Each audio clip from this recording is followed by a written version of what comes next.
नमस्कार दोस्तों, ब्रह्मोस क्लासेस में आप सभी का दिल खोलकर स्वागत है।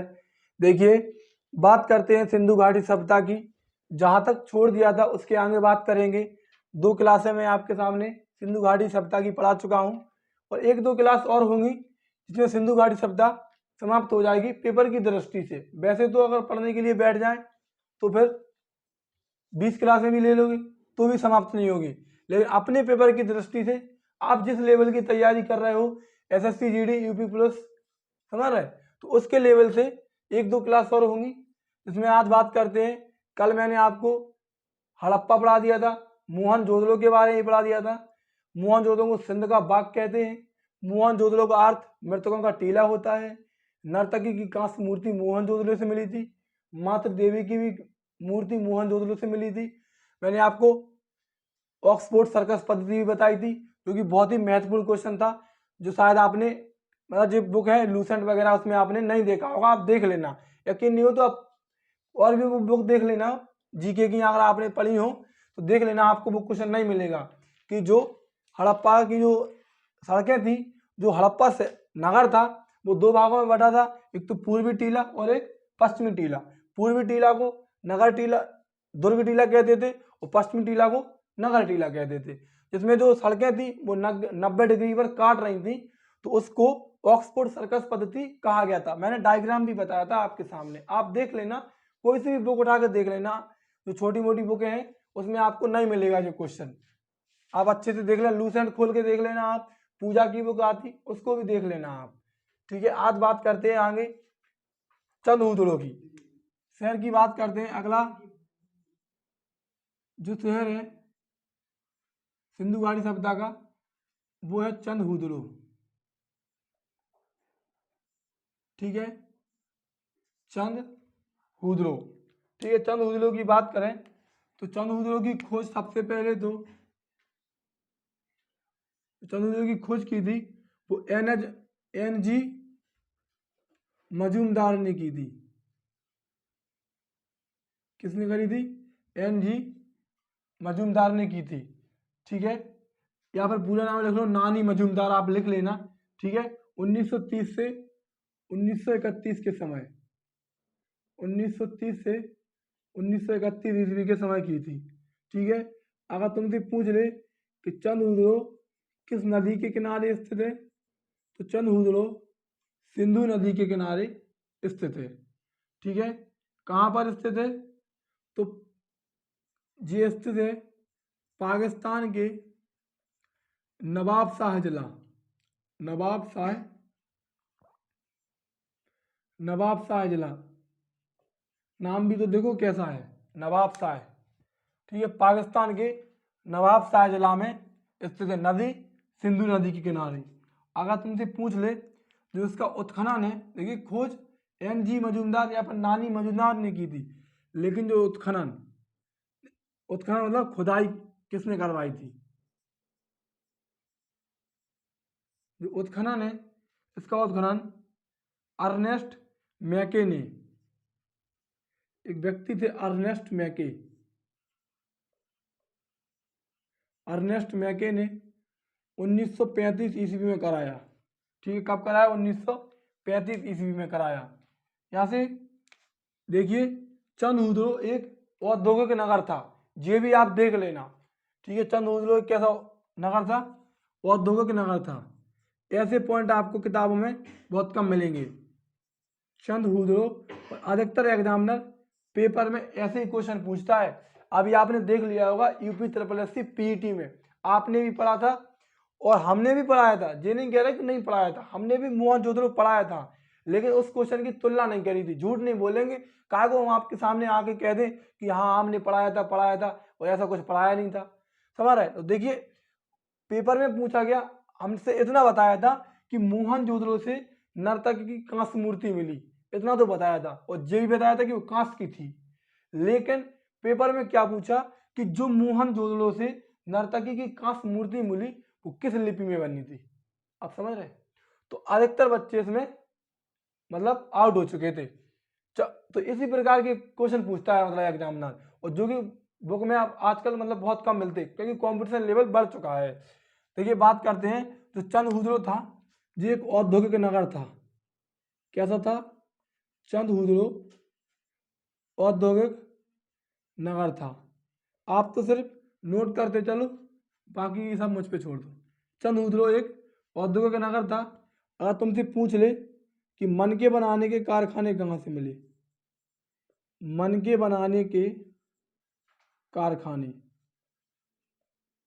मनके बनाने के कारखाने भी चंदहुदड़ो से मिले। ठीक है। पीतल की इक्का गाड़ी, पीतल की इक्का गाड़ी याद रखना, मनके बनाने के कारखाने और पीतल की इक्का गाड़ी भी चंदहुदड़ो से मिली। अगला क्वेश्चन पूछे, स्याही की दावाद, मतलब जिन्हें स्याही भरी जाती वो दावाद, स्याही की दावाद। अगला पॉइंट है लिपस्टिक, जो मतलब एक चीज इस बात को याद रखना, जो महिलाओं संबंधित सामान थे, जो महिलाओं संबंधित थे, तो वो अधिकतर चीजें चंदहुदड़ो से मिली थी। ठीक है। लिपस्टिक के भी साक्ष्य, हाथी का खिलौना, और क्या बोला? हाथी का खिलौना, हाथी का खिलौना, ये भी चंदहुदड़ो से मिला। और यहाँ पर किसी भी प्रकार के दुर्ग के साक्ष्य नहीं मिले थे। चंदहुदड़ो में किसी भी प्रकार के दुर्ग के साक्ष्य नहीं मिले थे। ठीक है। वक्राकार ईंटों के साक्ष्य मिले, जो कि मोस्ट इंपोर्टेंट क्वेश्चन है। वक्राकार, वक्राकार ईंटों के साक्ष्य मिले। मैंने आपको कल बताया था कि हड़प्पा में मोहरें मिली थी। जो मोहरें कितने प्रकार की थी? 3 प्रकार की थी। और मैंने ये भी बताया था कि मोहरों पर किसका चित्र अंकित था? तो एक सरंगी जानवर, मतलब एक सींग के जानवर का चित्र अंकित था। वक्राकार ईंटों के साक्ष्य मिले। अगर तुमसे आगे पूछ ले, याद रखना, बिल्ली का पीछा करते हुए कुत्ते के पदचिन्ह, बिल्ली के या फिर बिल्ली का पीछा करते हुए कुत्ते के पदचिन्ह मिले, कुत्ते के पदचिन्ह मतलब पैरों के चिन्ह। ऐसा कि बिल्ली भाग रही और उसके पीछे कुत्ता भागा जा रहा, इस प्रकार के कुछ उनके पैर थे, उनके चिन्ह मिले हैं। ये भी कहाँ से मिले? ये भी चंदहुदड़ो से मिले हैं। ठीक है। अगला बात करते हैं, अब बात करते हैं लोथल की। लोथल भी बहुत इंपोर्टेंट है। इंपोर्टेंट तो देखिए, सिर्फ ज़्यादा नहीं पढ़ा रहे हैं, कम पढ़ा रहे हैं, डीपली भी पढ़ा रहे हैं, मतलब एक मीडियम तरीके से पढ़ा रहे हैं। पेपर की दृष्टि से बहुत इंपोर्टेंट पढ़ा रहे हैं। पहले एक बार और देख लो चंदहुदड़ो को। खोज NG मजूमदार या फिर नानी मजूमदार ने की। कब की? 1930 से 1931 में की। नदी सिंधु नदी के किनारे स्थित थी। ठीक है। अगर वर्तमान में मुझे कहाँ पर है, तो पाकिस्तान के नवाबशाह जिला में है। उत्खनन अर्नेस्ट मैके ने 1935 में करवाया। चंदहुदड़ो एक कैसा नगर था? तो एक औद्योगिक नगर था। ठीक है। मनके बनाने के कारखाने चंदहुदड़ो से मिले। इस पे लगा लो मोस्ट इंपोर्टेंट, ये भी इंपोर्टेंट है। मनके बनाने के कारखाने चंदहुदड़ो से मिले। पीतल की इक्का गाड़ी भी कहाँ से मिली? चंदहुदड़ो से मिली। स्याही की दावाद ये चंदहुदड़ो से, और लिपस्टिक और हाथी का खिलौना ये भी चंदहुदड़ो से मिले। वक्राकार ईंटों के साक्ष्य, बिल्ली का पीछा करते हुए कुत्ते के पद चिन्ह। आगे बात करें लोथल, तो सबसे पहले तो लिखिए लोथल सिंधु सभ्यता का एक बंदरगाह था। सिंधु सभ्यता का क्या था? बंदरगाह था। याद रखना इसको। तो लोथल था वो सिंधु सभ्यता का बंदरगाह था। अगर तुमसे पूछ ले कि लोथल की खोज किसने करी थी, लोथल की खोज किसने करी थी और कहां पर स्थित है, तो लोथल की खोज SR राव ने की थी। किसने की थी? SR राव ने की थी। और लोथल गुजरात में स्थित है। वर्तमान में कहाँ पर है? तो लोथल गुजरात में स्थित है। SR राव ने कब की थी? तो 1957 में इसकी खोज करी थी। इसको भी आप याद रखना। लोथल सिंधु सभ्यता का एक बंदरगाह था। इसकी खोज SR राव ने 1957 में की थी। और कहाँ पर स्थित है? तो गुजरात में स्थित है। ठीक है। अगर नदी पूछ ले कौन सी नदी के किनारे स्थित है, तो भोगवा नदी के किनारे स्थित है। कौन सी नदी, नदी इसकी इंपोर्टेंट है, भोगवा नदी के किनारे स्थित है। ठीक है, कौन सी नदी के किनारे स्थित है, भोगवा नदी के किनारे स्थित है। आगे बात करें, यह एक मतलब व्यापारिक नगर था। देखिए औद्योगिक नगर कौन था, तो चंदहुदलो एक औद्योगिक नगर था, याद रखना। चंदहुदलो कैसा नगर था, चंदहुदलो एक औद्योगिक नगर था। जो लोथल था यह एक व्यापारिक नगर था। लोथल एक व्यापारिक नगर था। ठीक है, याद रखना। चावल व बाजरे के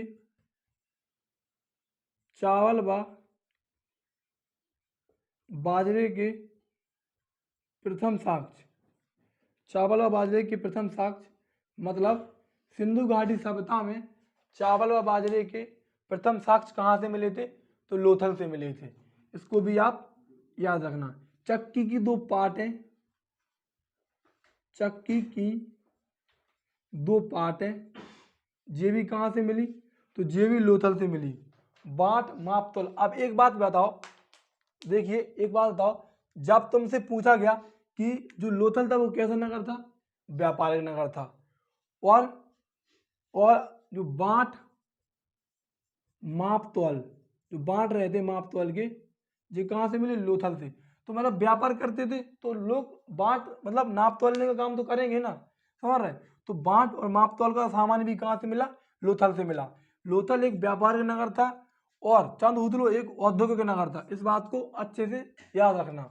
अगर आगे तुमसे पूछ ले कि सिंधु सभ्यता के बांट 16 के अनुपात में थे, मतलब जो सिंधु सभ्यता के जो बांट थे, देखिए मैं आपको काफी डीपली बता रहा हूँ यहाँ पर, जो सिंधु सभ्यता के बांट थे वो किस अनुपात में थे, 16 के अनुपात में थे।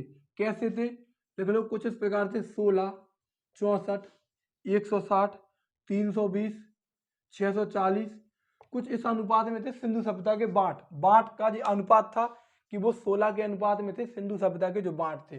और बांट व माप तोल का सामान कहाँ से मिला, तो जे लोथल से मिला। एक बार और देखिए फिर आगे आप करते हैं।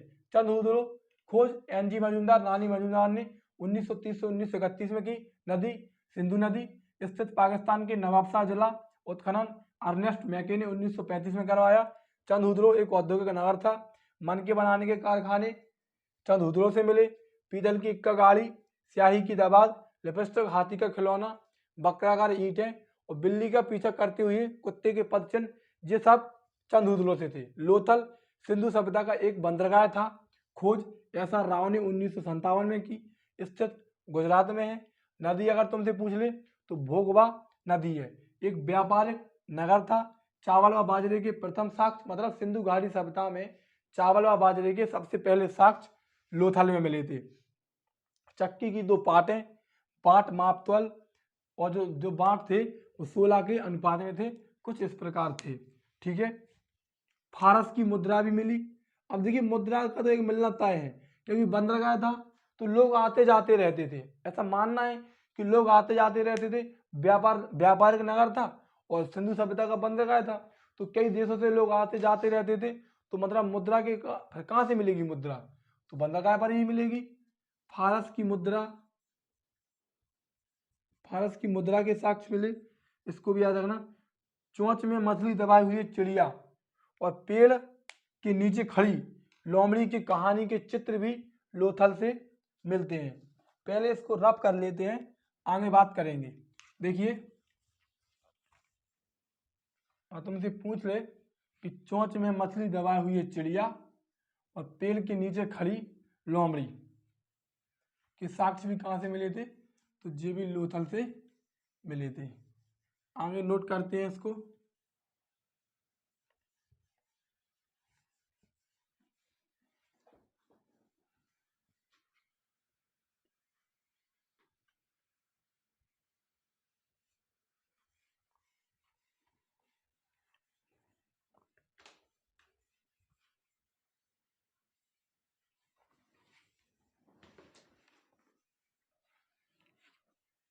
लिखिए, लिखिए यहाँ से कि चोंच में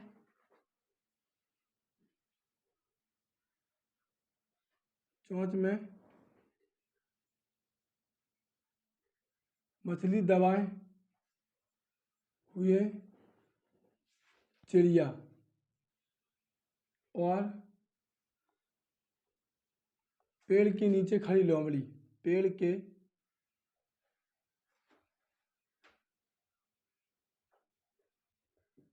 के नीचे खड़ी लोमड़ी के साक्ष्य भी कहाँ से मिले? तो ये भी लोथल से मिले थे। ठीक है, अभी लोथल की बात चल रही थी, जो कि मैंने यहाँ से रफ कर दिया, लेकिन आप यहाँ पर लिख लो कि लोथल की बात चल रही है अभी। लोथल एक सिंधु सभ्यता का बंदरगाह था।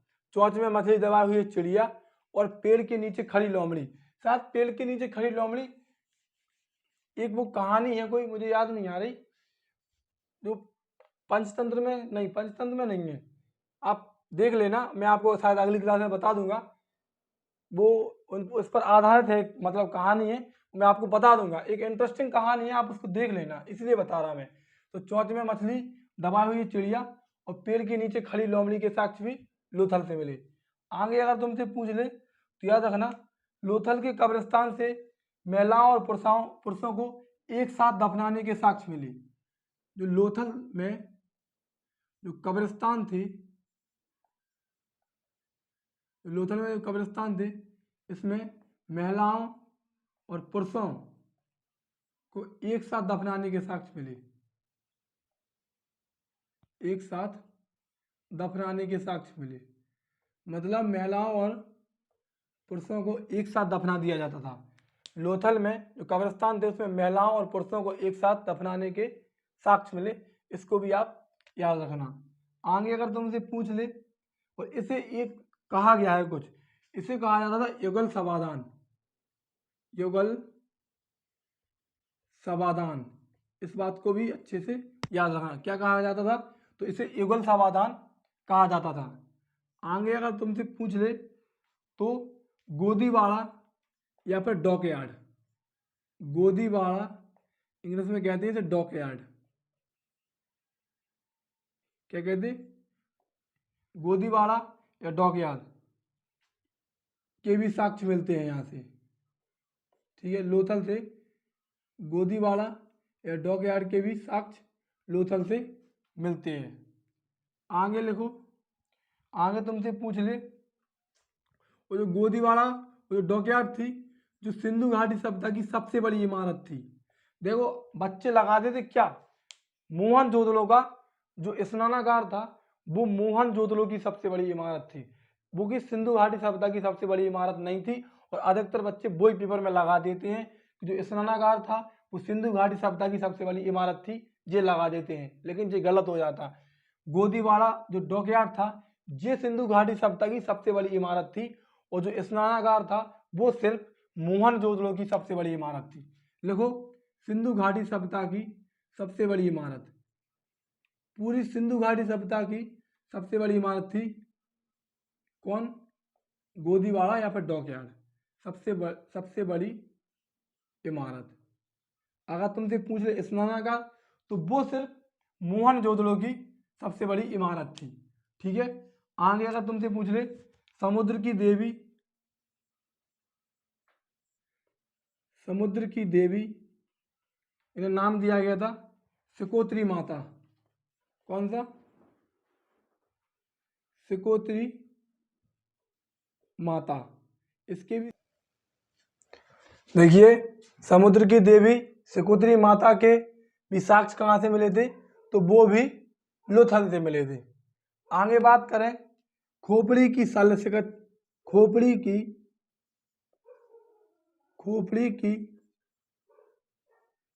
शल्य चिकित्सा, खोपड़ी की शल्य चिकित्सा के साक्ष्य और हवन कुंड के साक्ष्य। किसके? हवन कुंड के साक्ष्य। ये भी कहाँ से मिले? तो ये भी सब लोथल से मिले थे। लोथल एक सिंधु सभ्यता का बंदरगाह था, जो कि मैं आपको पहले बता चुका था। और हाथी के दांत का पैमाना, हाथी के दांत का पैमाना, हाथी के दांत का पैमाना भी लोथल से मिला था। और शतरंज के साक्ष्य, अब एक बात बताओ, अगर तुमसे पूछ ले कि सबसे पुराना खेल कौन सा है, तो जब बताओ कि शतरंज के साक्ष्य सिंधु घाटी सभ्यता से मिले, तो फिर सबसे पुराना खेल किसको माना जाएगा? शतरंज को ही माना जाएगा मेरे हिसाब से तो भाई, कि सबसे पुराना खेल शतरंज, क्योंकि सिंधु घाटी सभ्यता से शतरंज के साक्ष्य मिले थे। लिखो शतरंज के साक्ष्य, शतरंज के साक्ष्य भी कहाँ से मिले? तो लोथल से मिले। अगर तुमसे पूछ ले शतरंज के साक्ष्य, और जो लोथल था इसके दरवाजे मुख्य सड़क की ओर खुलते थे, तो लोथल शहर था, इसके दरवाजे थे, इस शहर के दरवाजे मुख्य सड़क की ओर खुलते थे, मेन सड़क होती थी उसी की तरफ खुलते थे, मुख्य सड़क की ओर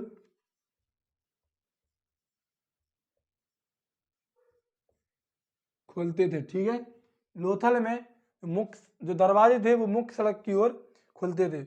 और मम्मी का मॉडल, आपने मूवी में देखा होगा मम्मी को, मम्मी का मॉडल ये भी कहाँ से मिला? तो ये भी लोथल से मिला, इसको भी आप याद रखना। देखिए लोथल की बात कर रहे थे, तो चोंच में मछली दबाई हुई चिड़िया और पेड़ के नीचे खड़ी लोमड़ी के साक्ष्य भी कहाँ से मिले? लोथल से मिले। लोथल में जो कब्रिस्तान था उसमें महिलाओं और पुरुषों को एक साथ दफनाने के साक्ष्य मिले, जिसे युगल समाधान कहा गया। इसको अच्छे से याद रखना, बड़े लेवल का क्वेश्चन बन सकता है जी। जैसे क्या कहा गया? युगल समाधान कहा गया। गोदीवाड़ा या डॉकयार्ड के साक्ष्य मिले लोथल से, जो सिंधु घाटी सभ्यता की सबसे बड़ी इमारत थी। समुद्र की देवी सिकोत्री माता, खोपड़ी की शल्य चिकित्सा के साक्ष्य, हवन कुंड के साक्ष्य मिले, हाथी के दांत का पैमाना और शतरंज के साक्ष्य मिले। और इसके दरवाजे थे, जो लोथल के दरवाजे थे, वो सब मुख्य सड़क की ओर, मतलब मेन सड़क की ओर खोलते थे। और मम्मी का मॉडल, वो जो लोथल था वो एक कैसा नगर था? मतलब एक व्यापारिक नगर था। फारस की भी मुद्रा बताई है मैंने, ठीक है। और चावल के साक्ष्य भी लोथल से मिले, और लोथल सिंधु सभ्यता का एक बंदरगाह था।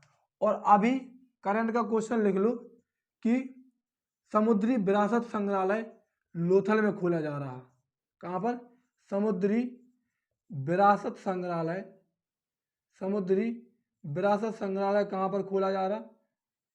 तो लोथल में खोला जा रहा। इसको भी आप याद रखना, लोथल गुजरात में खोला जा रहा है।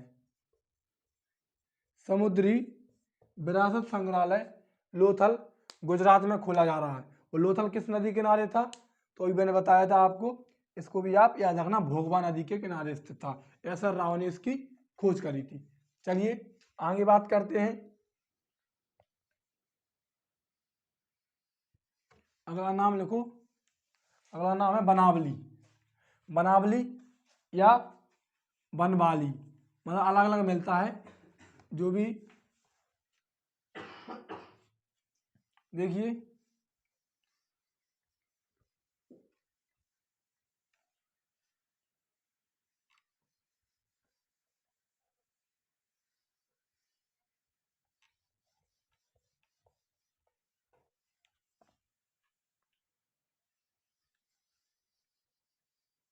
लिखो, अगला नाम लिखो बनावली या फिर बनवाली,